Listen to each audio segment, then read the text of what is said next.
Good morning, Doug McCann, realityme.net here. That's D-Juggler to you. And we've been doing some readings and work from the book Contact Juggling by James Ernest, copyright 1990. And we are on step 3 today. Let me put this down.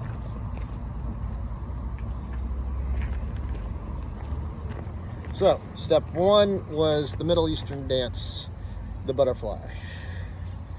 So, your elbows lead, your hands follow, the action happens right here. Okay, this is where you're going for with the contact juggling, because you're going to end up getting your ball to stand still. Day 2 was talking about the cradle and the smooth. We didn't mention the smooth, but this is the smooth. This part of your hand, you have less control of the ball on this part of your hand. Here in the cradle, when you drop that middle finger down a little bit between the knuckles and these fingers, that's considered the cradle. And again, you're working in this home space right here. And then as your elbow goes through, notice the home space is still right here. You're going to end up working that ball in that space. And yes? Oh, sorry. It's okay.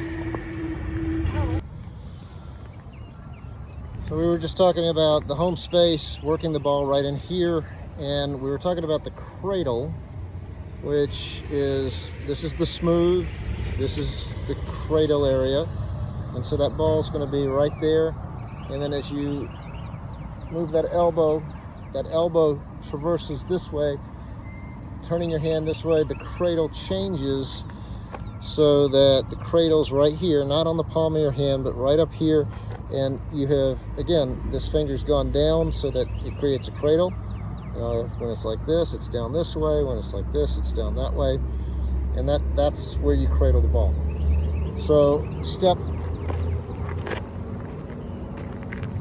2 was learning to hold that ball in that cradle. And you were taking it and throwing it about a foot up and catching it.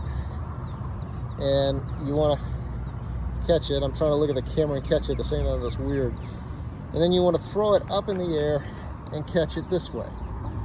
But you're learning to catch it in that cradle right there. So you want to go up and catch, and you want to do that with both hands. So you want to do it with your left hand as well. In step 2, we talked about my bad habit with the pinky, because if you notice, my cradle is that when my cradle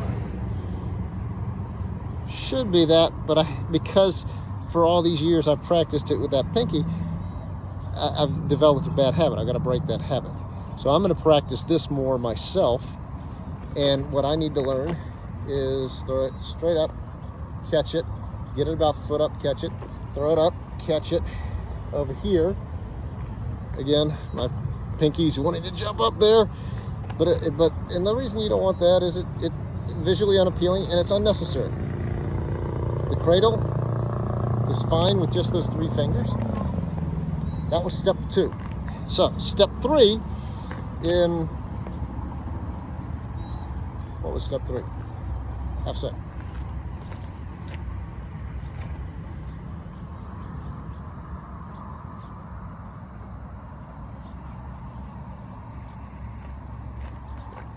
Step 3 is with throw with just one hand. So you've got the ball there, and you're going to go up about a foot, and then you're going to catch it on the other side.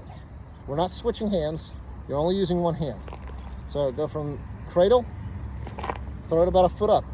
Don't try to get fancy and get low yet. You want that foot. So for right now in this part of the exercise, you're going up about a foot, catch it, up about a foot, catch it. That's going to happen a lot. This is a symmetric exercise, so you're going to have to do both hands. You're going to end up using both hands.